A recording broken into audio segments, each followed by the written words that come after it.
Hey guys, we're here with Robert Fung. How are you, mate? Good yourself, Will? Yeah, I'm good, mate. Yeah, so how's your side tracking recently? Yeah, all right. I'm kind of floating around the 2000 ranking mark. I think I'm pretty well placed for the buy round, so I'm pretty confident I can shoot up the ranks. So I've got a decent amount of trades. So this week I'm trying to make some big trades to kind of differentiate myself, and then hopefully come out of the buy round like shooting up the ranks. Yeah, that's I think that's where it's all about. Those buy rounds is going to be make or break for a lot of these teams here. But yeah, let's get into it. So you see Callum Ponga back at the fullback spot. Do you still think that he is an interesting buy, or is it one that if you don't have him, you hold him? Sorry, if you Yeah, have him, you hold him, and if you don't have him, you don't buy him. look, I'm a Newcastle fan. It's really frustrating watching him play. Like, also, I don't have him in fantasy, but just watching him play, he just doesn't seem interested. And I don't know if you held him. Before I would have said just keep on holding, but I don't know. Like it's just if you can sell to someone that is going to get you more consistent points, at this point I'd say go for it. Because before saying, you know what, he's a guy, he'll come back, and he probably will, but I just don't know when that's going to be. And even during Origin, he looked very ordinary. Like I thought that was going to spark him up, but it didn't look like he was into it. So I'm not sure what's wrong with him. If I was holding, I'd probably sell to someone else. Yeah, he And looks quite sloppy in Origin. Just looks like he doesn't really want to be there. I mean, he's had a couple of good career years, and this looks like his down year. But yeah, personally, I am going to hold him just because I think he's lost so much money, and I think it's Ponga. Like you don't sell guns. I know he's not really a gun this year, but I think he can come back. But yeah. not really much else on the back line. No Bradman best yet, but yeah. Do you think Brody Jones or Tyson Frizzell could be interesting options with Leo Thompson now out for 4 weeks? I'm not sure what minutes Brady Jones is going to get. Like that bench for Newcastle is really light. So you think he might get 40, 45 minutes, but he's okay. Like I wouldn't jump into him. I think he's around the 300s, is he? Like the high 300s in terms of price. Yeah, around So there. yeah, I wouldn't be jumping onto him. Like, he's never been like that fantasy relevant, to be honest. Brazil, yeah, another one where aging, he gets decent minutes, but I don't know. Like I can't really trust any of the Newcastle kind of props. Yeah. Obviously the edges are great, like Dylan Lucas, KPP. Even though Dylan Lucas did have a pretty down week by his standards last week, looked like he was carrying that shoulder injury. So I'm expecting him to have a better week this week. But yeah, Frizzell and Brady Jones, I probably wouldn't go near them. Yeah, I wouldn't go near them, and I do think both their second rows are still buys, along with their 5'8" Fletcher Sharp. I think if you need a wing fullback for round 15, I think he's probably still one of your best options, considering even though he got that 22 the other week. Yeah, he was at fullback, and I think he just doesn't get enough base stats at fullback. At six, he gets into much more of the tackles. He's very involved in the play, so I think he's much better scorer at six. So I wouldn't worry about Fletcher Sharp if you were a holder. Yeah, but not. I don't really think there's really much more to talk about on this night side. But yeah, Tom Trbojevic injured again, 403K. I think if you're an owner, you hold him, and if you don't own him, you just look to see if he can find some form, and hopefully these corks just stop getting to him. Yeah, I know. Poor Turbo. I really wish he comes good because I want to own him. I want to buy him for around 15, but every week it's just some other news, isn't it? And I know it'd be quite frustrating as an owner, but I guess 400K is not the worst thing in the world. He just sits in your emergencies, allows you to loop, etc. So just hold. That should be rock bottom for Turbo, you'd imagine. Yeah, it should be, and everyone's waiting for our 2021 Turbo to come back, and I did see a couple signs of it on the last game. I thought I saw him play, but I think he's a fair while away from that Tom Trbojevic. Yeah. Yeah, but a guy that I'm quite interested in now with the news that he might be getting dropped from Origin is Daly CherryEvans. Do you think at his discount price of 660 odd K, he could be one to bring in the halves? Possibly. I just don't believe in that news of being dropped from Yeah, Origin. I don't think Billy Slater's that cutthroat that after being such a great servant for the Queensland for so many years, he's going to drop him after one game. Could be wrong, but I'd be very, very shocked if he was dropped. yeah, But like, if he was dropped, yeah, definitely look at him for that price. He's always been a 750, 800K kind of player, always shown his pedigree. And if he does get dropped, I imagine it'd be he bit of a fire would be lit within him, so he might be a pretty good pod to have. Yeah, with me being a Queensland supporter, I just don't think you can drop Daly, especially not for Tom Dearden. Maybe you could for Ben Hunt, but nothing against Tom. But obviously, I think Daly still has Dearden covered just with his experience in that. Mhm. Agreed. Um, what do you think? What do you do with Jazz Tavanga now that Jake Trbojevic is back and you have Lachlan Croker starting at 9 with Jake Simpkin on at 14? Mm. So, so I think the plan was always not to have Jazz as a hooker. So obviously he covered that position for a while when Craig was out. So I don't really, when I look at the team now, I don't really look at Jake Simpkin and Croker being an issue. It's more so the forward rotations. Yeah, Now I think that's what they brought him in for, and that's why when I heard like Anthony Seabold talk about him, it's always about being a forward. So the question is, how many minutes does Jake get, and what about all the other kind of forwards in there? It's a hard one. As an owner, I'm hoping he gets at least 45, 50 minutes. I've seen a lot of people selling this week, which I can understand. Because, on paper it looks pretty bad that he's going back to the bench. But I wouldn't be jumping straight to the sell personally because anything can happen to Jake. I mean, like he's been on a bad run of HIAs. It could happen again, and that could be season over. And then Jazz Tavanga all of a sudden becomes a keeper. So I would yeah. keep him for a week or two just to see what happens with his minutes and how it pans out. Um, but if you have to sell him, that's fine. I mean, like he's done his job. He's made about 150K over the last 3 or 4 weeks, so he's been good enough. But yeah, I wouldn't call him an urgent sell. And he does play round 15 in that pretty tough hooking position to cover for round 15, which I think if you can just keep him there and probably say worst case scenario, get a 35 to 40 score out of him, that's worth taking than Yep, using the trade. yep. Agreed. Yeah, So but yep, yeah, not much else really on this Eagle side. Would you still be looking to buy Ruben Garrick?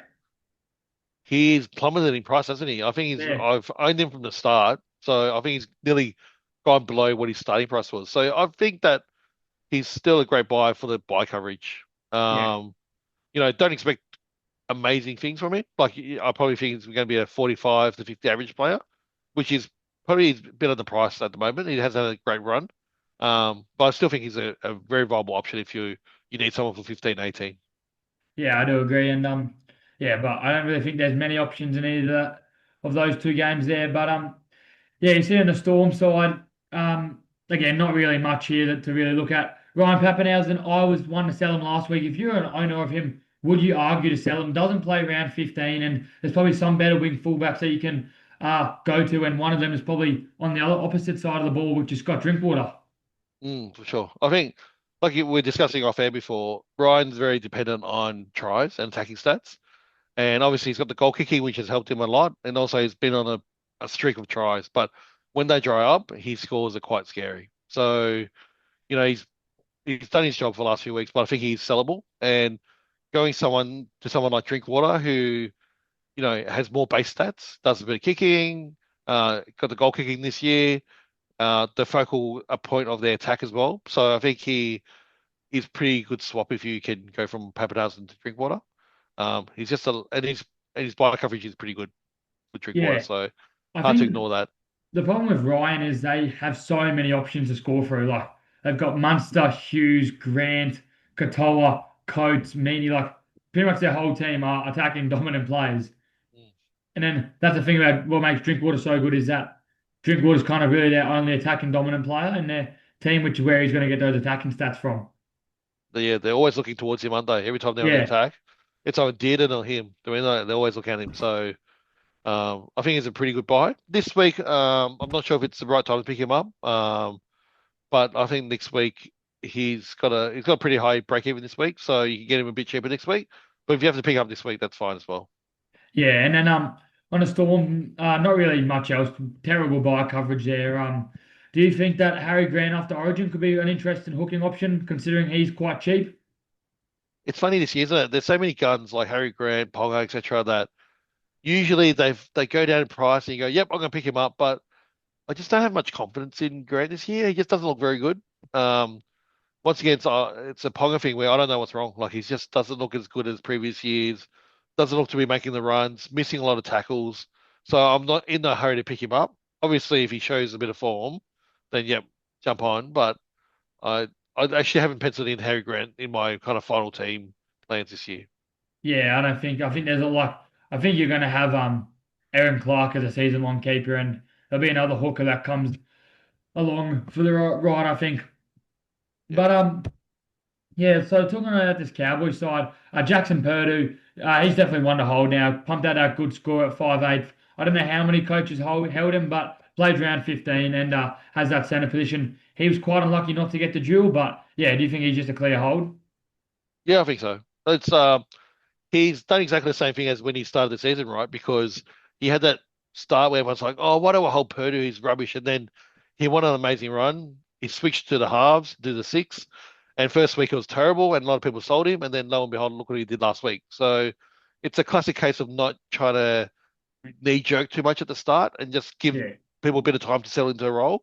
But yeah, that dual position thing is a bit of a annoying thing, isn't it? Like the people that got it this week, they're all pretty much not fantasy relevant, and it's sometimes there's no rhyme or reason about how they come up with these dual positions. They just make them up on the spot. I think it's yeah. just really frustrating as a fantasy kind of player to see how they do it, which is, I know it's like blind luck.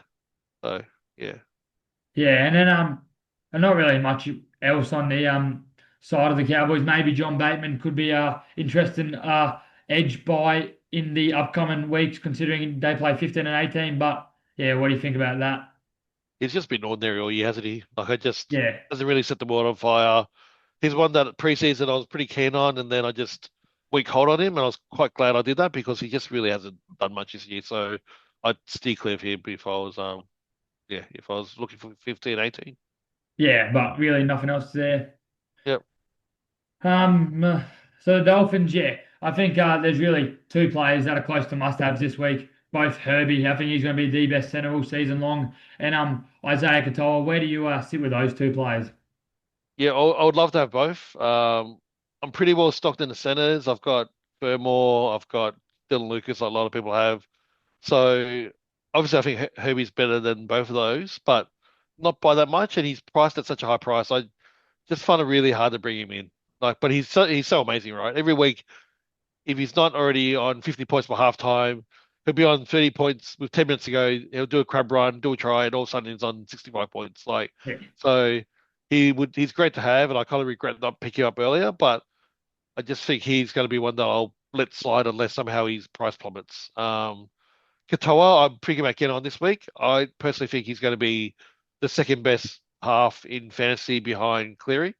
So you could argue he's fully priced or just under fully priced, but I think he's shown that he's quite reliable week in, week out, base stats.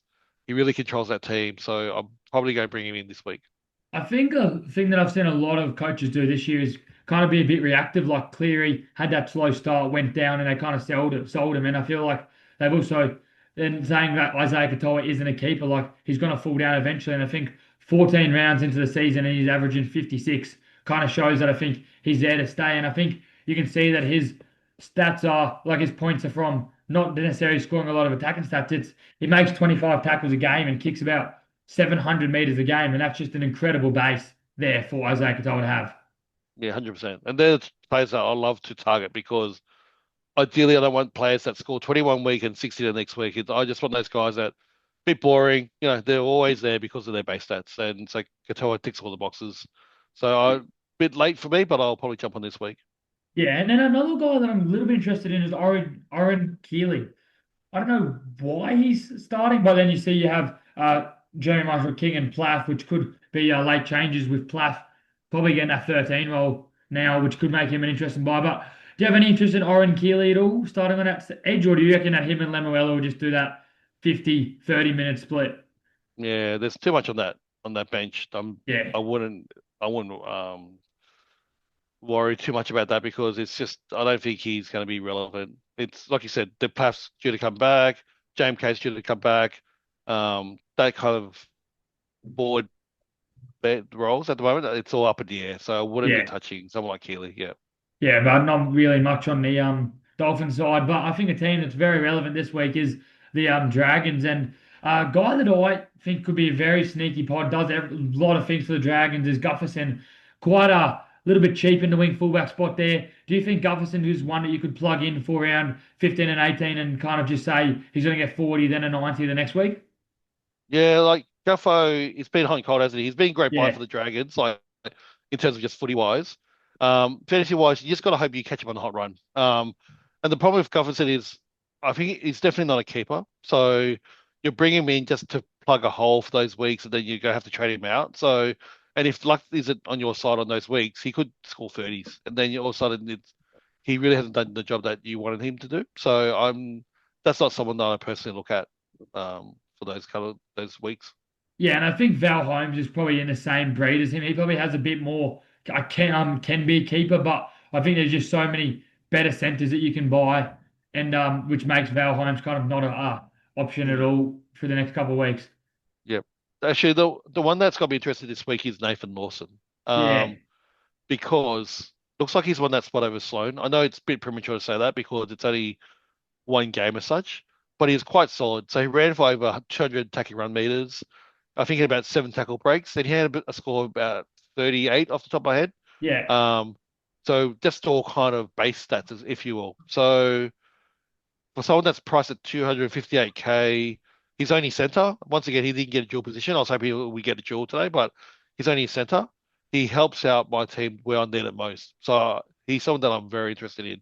Obviously, yeah, job security is up in the air. I guess if he has a couple of shocking games, Sloan straight back in there because he's not a sure thing. And it's hard to tell on his past what he's done because I believe he's a rugby union guy, so he hasn't gone for the league ranks. So there's actually not much stats on him on the reserve grade, etc.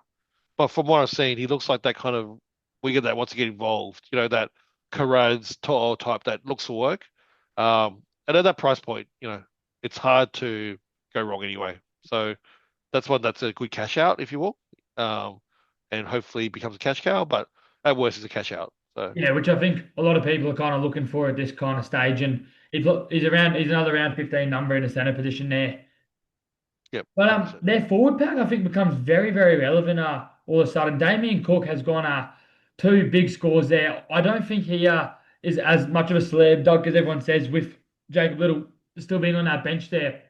But do you think now that he's kind of played two back-to-back minutes or two back-to-back big minute games and at the price of 600K, you could justify bringing in Damien Cook? Yeah, he's one that, we all know he's from the past. He's a hooker fantasy god, right? So I really want to believe, and I am toying around with the idea of bringing him in, but it's just that little thing on the bench. Like, I just don't know how it all works. I mean, and then it's just kind of, it seems like it's on a game by game kind of standard. And, longing from the casual athlete, he came up with a good stat that when Damien Cook plays big minutes, St. George pretty much wins. And when he doesn't play low minutes, they pretty much lose. So I'm hoping Shane Flanagan knows about that as well and gives him big minutes. But I know it's just quite a dicey call. He's not cheap. Like he's 600K, so he's neither here or there. And obviously, if he stays with big minutes, that is cheap. I mean, like 600K is cheap. But if he doesn't get the minutes, if he gets 50 minutes, that's a dud buy then. So it's a hard one. It's a one that you have to kind of trust your gut and say, okay, I think he's going to get big minutes going forward or not. So The you got to make a reason call. I think he's a little bit trappy is Jacob Little was so good for them last year, and he has been so good for them this year that I don't think there's a way they can keep Jacob off the field. Like I think Jacob has to play 40 or 50 minutes, which could probably be one of them playing at lock and one of them playing at hooker. But I do think that with Jacob being on that bench, yeah, it does scream a little bit trappy to me. Yeah, they have run together a fair bit this year. I don't have the Yeah, stats in terms of how much they've played together, but they have done that. So, Jack DeBellon's his minutes are going down. Clemens not a big minute player anymore. Lelua's not that fit. He can't really play 80 minutes. Catchment will play 80 minutes. Hamish Hill will play about 45, 50. So there is minutes in that side. So it's not impossible to see Damien get 70 minutes week in, week out, but you just don't know. It depends on the game state, I think, and what Shane Flanagan thinks is happening with his team. But I think yeah, I'm on the fence. Like, I really want to buy. It really suits my kind of team really well. But at the same time, I'm conscious that it could be a dud purchase. yeah, and then continue on. And do you think that Hamish Stewart and Toby Couchman are both buys this week? And are you as keen on Stewart as you were a couple of weeks ago? Yeah, so I loved Stewart a couple of weeks ago, but his prices shot up, and Yeah. for his price now, he's okay. I would say it's a bad buy. So I'm guessing he'll get about 45, 50 minutes each week, which at his PPM, he's about 45, 50 points, right? So there's still money to be made, but I just don't love it. I don't know. I just, something about it, I'm not kind of screaming out of the screaming bite to me. Couchman, I think, is nearly must have territory. Yeah, Um, especially if he's I playing. don't think he's going to play on the edge forever. No, but Yeah. if he So, stays but I don't agent know. from the Like edge, he plays on the edge, he scores well, yeah. but then I think he pushes the middle. Yeah. So, but I think he's a nearly a must-have. Yeah, Catchman. and Stewart's probably only 1 to 3 weeks there too. Keep that in mind. Yep. But yeah, on the shark side, not really much at all that I'm really keen on the shark side. I think where do you see with Nico Hines? He has been quite stinky this year. I don't think that I'll go anywhere near him. If you're an owner of Nico, would you hold him considering the fact he does play around 15? Yeah, I've got him. And I really kind of regret buying him because Yeah, in hindsight, if I got ICAT, I'd be much better off um in terms of points and dollars, right? So, oh no, I'm at a point where I guess I'll hold him just to see how we go because yeah, he's just it's we're playing with Brandon Trindle, he just kills him, I think. And he's just watching him play is quite frustrating because he just doesn't seem to be playing that hard. He just pulls out of plays when he should be running a bit through the line, etc. I know it's a frustrating own. Having said that, he hasn't been like terrible. Like he's still week in week out pumps out like a 50 odd.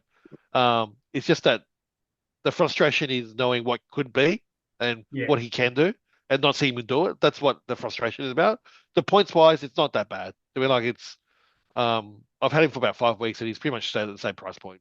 Yeah, So and he's pumping out 50s. And if you're complaining about having a 50 or 55 scorer in your team, you must have yeah, one very, very good team. yeah, exactly, exactly. The Yeah, funny thing about the Sharks is I look at the back row and they're all kind of pretty relevant. Like Jesse Ramian has been relevant in the yeah, past. Ero's obviously very killing it. Katoa. So they're all players that you go, they can be really fantasy relevant. Even like the core up top in 11. But they're just not producing. I just don't know what it is. So the Sharks side is not really clicking. So yeah, they're a funny team. Like you look at their team and you think there's a lot of bargains there, but I just can't pull the trigger on them. yeah. Like I think really probably the only player I would look to go with is Addin, who is averaging 55 down the middle. And I just think the thing about Addin is he can create himself nothing, like something from nothing. Like he's just such a try scoring beast there. Do you think that Addin is quite an interesting buy this week at 706K? Yeah, it was probably better if you needed someone like a few weeks ago. You know when people needed people for around 12 and 15, so a lot of jumped on then. I know at this point in time, he's not a Yeah. bad buy by any means. I think he's still obviously a gun, but for me, he's not a final team keeper. So at the moment, I'm really trying to target people that are final team keepers or cash outs. Um, if it's somewhere in between, I want them to have the ability to make a bit of cash as well. And I don't think Fanil Blake's going to make you a ton of cash. He might, pop up to 750, 770, that kind of range. So, but eventually I'd be looking to sell him anyway. So I don't want anyone like that at this point in time. Yeah, and I think a fair few of these Sharks players go into that breed too, with both McInnes and Blake Braley probably being someone that they can score 50s and like they're both so consistent, but like just no money grab in them at all, and they're not top five in their position. Maybe Blake Braley because there's not many hookers there, but Yep. yeah, both of those aren't really buys, are they? Yeah, 100%. 100% agreed. Yeah, and then yeah, so you got Chance, Nickel Klukstad there for huge score on the weekend. Are you starting to think that Chance could maybe be a buy now? I can't do it. I just know from the past that he has the ability to score tries, have big games, but I just know he's not really a fantasy gun at fullback. There's a lot ahead of it. So once again, I'm just not after these guys that can have a good run, but aren't kind of the elite. So that's one that I'll put for the keeper. Yeah, definitely there. I don't think I can. If you have the guts to pull him and it works, congratulations. But I don't think I'm going anywhere near him. And then another player, Jackson Ford, becomes very, very interesting now with the injury to Mitch Barnett. Do you think Ford could get those big minutes that Barnett is going to leave there? And do you think now at 634K he could be quite an interesting option? He's just that awkward price point, is he? Like if it Yeah, was 100k cheaper, I'd be jumping on straight away. But he doesn't play 18, and that price, yeah, I know. He might get. I don't think he's going to get all the minutes. I think it's going to be spread around. So he's decent, but I don't. Once again, I don't think he's going to make a lot of cash. So it's something that once again I would not kind of go towards him. yeah. I think you'll see big minutes from the two big boys in Fisher and Aaron Clark now, with Barnett kind of gone, and then probably like a 50-50, like coming minutes going out everywhere to everyone now. Yeah, 100%. And then Yeah, Aaron but Clark's funny, isn't it? Because all year, like there's been debates whether he's a keeper or not, and something's always made it so it's gone to his favor. So it feels like it's his year, right? So I just feel like he's going to be definitely the number one hooker in fantasy this year. So yeah, someone that you need to jump on if you haven't already, even though he's quite pricey, he's definitely the number one choice this year. yeah, 100%. And one of the Saturday game here. God, the Broncos are destroyed. But Reese Walsh back at number one. Do you think he becomes a very, very interesting option now? So cheap for a player of Reese Walsh's standard, and he's a little bit like Ponga, but I feel like a thing is he's forcing it a bit more. Like you can see, he wants to be there, and they don't play round 15, but they do play round 18. And do you think the Walsh fairy tale could become true, or do you think he has risk on going into that Origin fullback spot in round 15?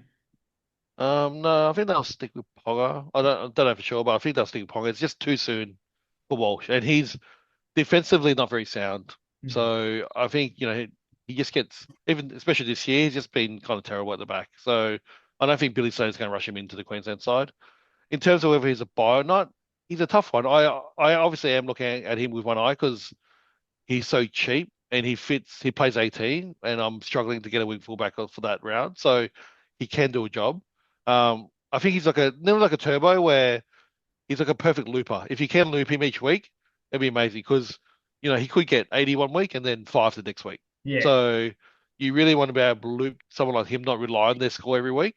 And I think how much cheaper can he get? Like once again, like Turbo, I think he's at his bottom. So it's worth a punt. I think if you need someone for round 18, and then going forward as well. So you just kind of back in the talent, I guess. So I wouldn't be rushing in. I wouldn't. I'd be happy to just watch him for a couple of weeks and see what happens. Yeah, and then Payne Haas has probably been our most asked question. Is he a sell? Got 58 minutes on the weekend for a 45 there. 930k, you are selling high, and he does have a high break even this week of like 94, if I'm correct. I personally think that you can't sell Payne Haas. Like I think you're just wasting too many trades selling him. Where do you sit on the Payne Haas sell or hold train? I've never had Payne Haas this year, which is quite funny. But um, if you have a lot of trades, I think he's sellable. If not, definitely he's a keeper, right? The number one mid in the game, number one player in the game, probably. So why would you sell him? But if you have trades, if you have say more than 12 trades, you can be a bit funky and move him on to like a Couchman and someone else, grow the points and get him back in round 20, 21. So that is possible. But if you're low on trades, then I don't think you got a choice. You just have to hold him. I do think if you are to sell him, it'd be sell him next week, considering this week he should be back to bigger minutes, and that's where he's probably going to pump out a good score this week. Yep, yep, that's a good Yeah, point. but I don't really think there's really anything else on this Broncos side. And Jaden Campbell, at fullback, does it worry you a little bit? AJ Brimson is on the reserves where they're hoping probably to bring AJ in, but if AJ is another week around, does that worry you that Campbell averages historically only 45 at fullback, or do you think he's going to play fullback but plays at seven? Yeah, it doesn't worry me at all. I'm probably going to jump on this week. I think he's going to be the elite wing fullback for the year. And he showed last week against the Storm. He's just pumped out 65 as well. I mean, like against the top two sides in the comp, right? So he can do it against anyone. And I think it'll be, sooner rather than later that he'll go back into the seven position where he'll dominate the kicking. He'll do the goal kicking. He'll be the focal attack for their, yeah, the focus for their attacking. So yeah, I think he's, even though it's very expensive, I think he's worth it. Yeah, I do think that is where they are best with Campbell playing at the sixth position there. But Agreed. really not much else to talk about. This Sean Merlin guy, do you know much about him, and do you know how long he might have that hooker spot for? They said that Verrills was out for 2 to 3 weeks, so not long. Yeah, Um, and I was really, really hoping that potentially Randall was going to go in that hooker spot because has been quite good in that spot in the past. But I don't know, Desi seems to love him at the 11, number 11, so he's stayed there. So I don't think there's much of a play either way. The injury timeline just isn't long enough. I think I read that Veros was having surgery and it could be anywhere from 2 to 3 weeks. So yeah. that's quite short.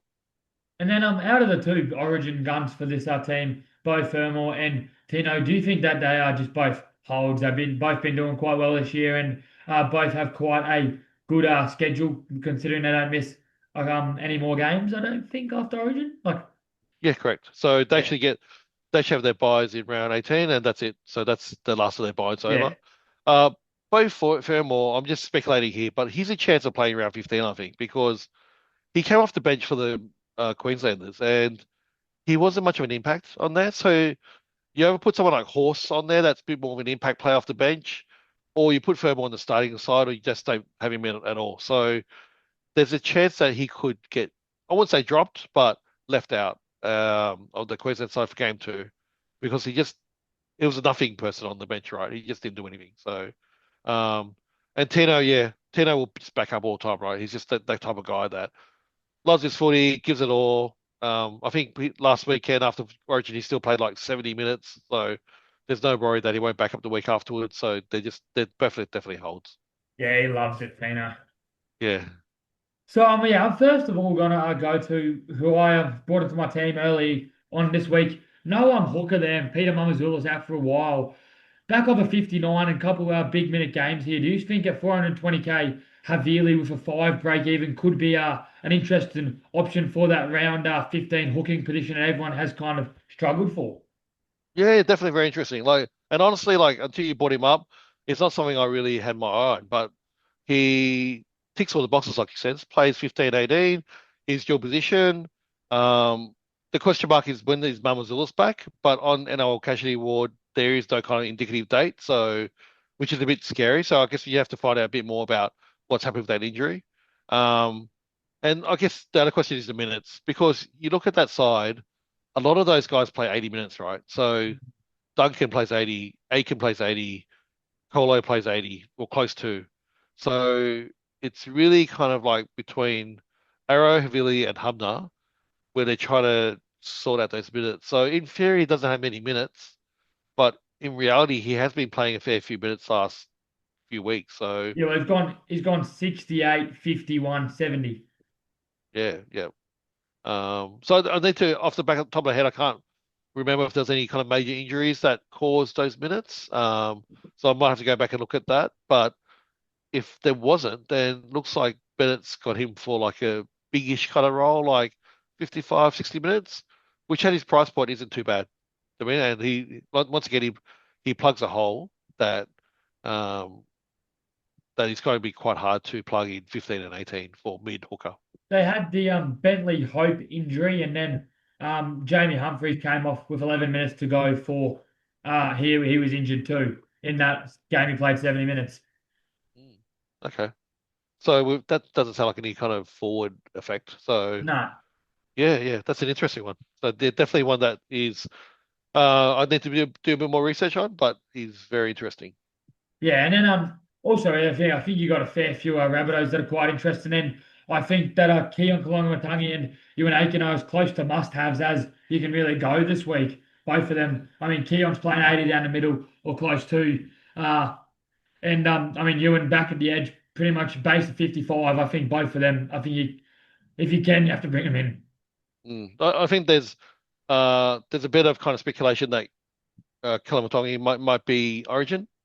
But I don't know. It doesn't really pay to be too clever. You know, you just gotta play a straight bat and say, okay, he's killing it. You know, he's fairly decent price. You just got to get in, right? And if he's Origin, he's Origin. But he's someone that you want at the end of the season anyway. But I don't. I think he's a fair bit behind in the pecking order in terms of Origin. Yeah, But well, could be, I'm hearing yeah, Stefano's most likely to come on the bench with Max King to start. yep, yep. That makes sense. They were guys already in the frame. They were already in the team. So I don't know why Colin Batangi would just leapfrog them. Even he's been playing amazingly, but I think sometimes in the fantasy community we sometimes overreact with their fantasy results instead of like a real life, right? So, Yeah. yeah, And then yeah, so going to this Raiders side, geez, Tamale has been absolutely killing it, and he's just still one to hold for sure. And then Jamal Fogarty back this week. They're both holds, aren't they? yeah, 100%. I really regret selling Tamale. I had him at from the start of the year, and then he went on that lean patch, and I sold him, and then ever since then he's been on a tear. So he's a perfect kind of player for the kind of buy rounds. And Fogarty, he came back after 1 week of injury, so I wouldn't worry about it. He might lose his goal kicking. We'll see, just because it's a groin injury, and normally they try to let them do less kicking when it's that type of injury. So, but he's a keeper level halfback, so I wouldn't be selling him if I had him. Yeah, and then you've got a fair few forwards here that are quite interesting with Joe Tarpany, Zach Hosking, and Corey Horsburgh having a couple of down weeks. Do you think a couple of those players are sells, or they all three of them holds? Um, I got rid of Horsburgh last week because I think that he was kind of at his peak, and he's a big chance of playing Origin, so I got rid of him. And then Hosking, yeah, I don't know. He's just tough to watch at the moment, isn't he? Like, Yeah, I pretty much blindly just bought him a few weeks ago based on his kind of past scores, and he's just been rubbish. So I am tossing up selling him this week because if you go to him from him to Ewan Aiken, I feel like Ewan Aiken's much more kind of reliable workhorse type, and he gets 80 minutes where Hosking is not getting the 80 minutes. So I wouldn't be against people selling Hosking. yeah, it would have been really nice if he could have got in that centre dual position there. Yep. Um, so we've got not really a lot to talk about in this Penrith side, really. A lot of their stars really play Origin. Um, they're all pretty much holds out of. I would really say Cleary's probably the only one you're holding, and then Yo and Edwards you're probably selling in the Origin period, or you think you can almost hold Yo? I think you have to sell him because he's Yeah, not getting the minutes. Um, like he got bit of a rest last week. I think that he's going to miss 15 and 16. Ivan Cleary's already come out saying he's not going to play round 16. Um, so I think he could be a really great pickup come round 20. Like he could be around the 700K mark, which yeah. is crazy value. So I'd be selling him if I had him. But I think no matter what, you have to hold Nathan Cleary. Like I've seen a lot of people sold him early, and that's kind of come back to bite you. And I think that Penrith are so low on this table that, and he's so vital for this team that I just don't think you can sell him. They can't afford to rest him. Like it's not. This is not Penrith for the last 5 years to be like they're struggling big time. He has to play every minute that he can for the Panthers. So it's a bit crazy to sell him. So Did I would. you did you see that he didn't get his 40-20 points for the weekend? Oh really? Yeah, he's stuck on 73, but instead he kicked no 40-20. Just sometimes those stats just do your head in right. It's just something that's so obvious. Yeah, They I just know. miss it. Usually things like that that's actually quite black and white. They will correct it if you send them an email, but I guess it's too late now, right? Yeah, well, I mean, I already figured out when lockout was lifted. Yeah, spilt milk. They won't even if they fix it. It's not going to help you. So yeah. Hopefully they can change it and give it to him this week. Also, I hope so as an owner. Yeah, So I'm gonna have to captain him this week too. yeah. Oh, he could go ballistic right against the Tigers. So I don't know. It's so hard to. I guess we're segue to the other side where it's so hard to go against May at the moment, right? It's just every week minimum 70 points. It's hard to take the captaincy off him. Yeah, like I feel like he was a bit worrying that first half he was on 31 and you're like, oh mate could go low here, but then no offloads and he still pumps out of 70. I think it is really, really good signs for Bay there. And I think another guy who this is really good signs for is Alex Seyfarth playing a 13. If he can play big minutes and you're still a holder of him, he's definitely one to keep an eye on if he can keep playing a 13. 100%. And then Heath Mason is with the Galvin news of unfortunately being a Tigers fan. Do you think that he could be an interesting option? He had quite a good game on the weekend, pumping out I think a 54 off the top of my head. Mm. And he scored a try, right? But I know I just feel like Latu Fainu has been kind of the guy that's been spoken about for so long that's going to take over from Galvin or even before Galvin. So I guess he's coming back from injury. You can't just replace him with Heath Mason, who, like you said, had a decent game last week, but I think he's just one game away from having a bad performance and the late Tufanu's coming in. Or they could even do a game day swap. They're like, so I wouldn't really be looking at Heath Mason. I don't think he's the long term plan. Um, but yeah, I think Fanu's the man. Yeah, and then do you would not be point chasing with Staff and Torre at all, would you? No, it's too late. Like you ever had him like, from the start or close to the start, he's just that type of guy that when he scores tries, he gets massive scores. He's a great centre to have. But it's kind of too late. He's not elite, I don't believe. Yeah, and I just want to quickly say this: leaves the club that pretty much gives him everything, gives him his debut, and gets listed in the reserves. Nice one, mate. Yeah. But Yeah, I know. yeah, let's get on to this dog side. Jacob Krause has been listed to play after a 2 week grade two calf tear there. Do you think he is a not a must buy, but a very good buy this week to put in your centre wing fullbacks? Yeah, like the obviously the price point is an issue, 720K. I'm really annoyed about this actually because I've owned Carraz since the start and he's been amazing. And then the report was he was out for 4 weeks, 4 to 5 weeks, and 2 weeks later he's back. So with a calf, there is that risk of re-injury. So I wouldn't be jumping on straight away. Um, the I don't know what the exact stats are, but I think it's quite a high recurrence of calf injuries. So I give it a week, and like I said, his price is going to run away. It's priced quite highly, and Parramatta aren't that bad at the moment. They're playing decent footy, and they're not leaking massive amounts of points. So I wouldn't be thinking that Kiraz is going to jump all over Addo Carr and Sean Russell, for example. So Yeah, I do think that they are playing decent footy there too, and I would look to bring him in maybe yeah one more to a couple more weeks there to see if his calf is actually good there. But yeah, really not much on this side at all. Any really interest in Reed Marnie maybe at around 15 hooker, or is it just too red flaggish with him wanting to leave and that? yeah, I think now we've got a few options that's presented itself. For example, like we said, Damien Cook, Havili. I think Reem Marty's um, not in that kind of level. He can be. We all know that he's done it before. But yeah, I'm not a massive fan of Reeds at the moment. He's just too hit and miss. Yeah, and Josh Curran on that edge spot does it look like he's one, and then I think we know what Josh Curran can do when he plays those big minutes. Do you have any interest in Josh at all? If he secured that edge role, 100%. But the problem is that Preston's due back in round 15. Yeah, So Preston will take that role, and Curran will go back into like a middle rotation forward, which he still is okay at, but he's not the same as an 80-minute edge. So unfortunately, I don't think he's got the job security for that position. yeah, and then on the last team, I only I don't think he's been held by much. I am a season holder of him, and I think it's one that you can kind of play now. Should be quite a good game. If I think the Eels maybe not back, but they're playing pretty good football, and Mitch Moses looks fit there, and I only look like he's playing well. So he's just a definite hold, isn't he? Even though he doesn't play 15 or 18. I'm actually going to sell him this week, I think, because I might cash him down to a cash out. So he's if you're not desperate to go to cash out, I think he's definitely a hold because he's been playing well.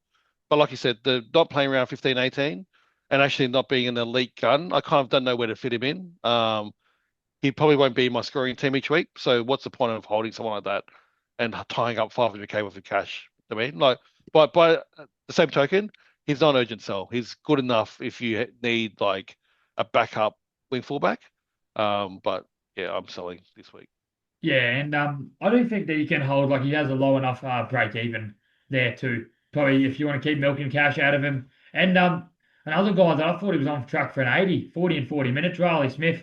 Do you think he is also a hold 533K now, low break even? Where I'm sitting with Riley Smith is if I don't do the Havili trade, it could be hold Smith this week and then trade Smith next week to like one of those maybe Damien Cook guys if Cook goes big again. Or do you think Smith is probably just a hold until the end of the buy period? I mean, if I had him, I'd hold him. He's been doing really well. Like he's just been playing really well. I know he doesn't play the major buys, but he's good for the rounds in between. So if I was an owner, I'd definitely hold. Like there's no reason why you would sell someone that's performing pretty well week in, week out. Yeah, I do agree there. And really, do you have anything else to say about this Eels team or any of these teams in general? Um, no, that's the Eels team. Jermaine Hopgood is really disappointing. I just don't understand why he doesn't get the minutes, but there could be a reason why we don't know internally. But apart from that, yeah, the teams. There's not much else in the kind of Eels team to talk about. Yeah, and that's pretty much it. Yeah. Thanks for who got do you know what happened to Will Penasini's back into the team, so who makes way for him there? So Josiah yeah, but Papalii yeah. and So yeah, Samarano back.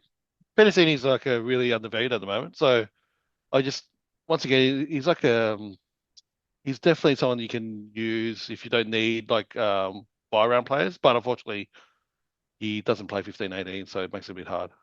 Yeah. But yeah, thanks for joining us and hopefully we'll see you in another video throughout the season. Yeah, pleasure. Thanks for having me. Yeah, all good. Have a good one. Okay, thanks, Will.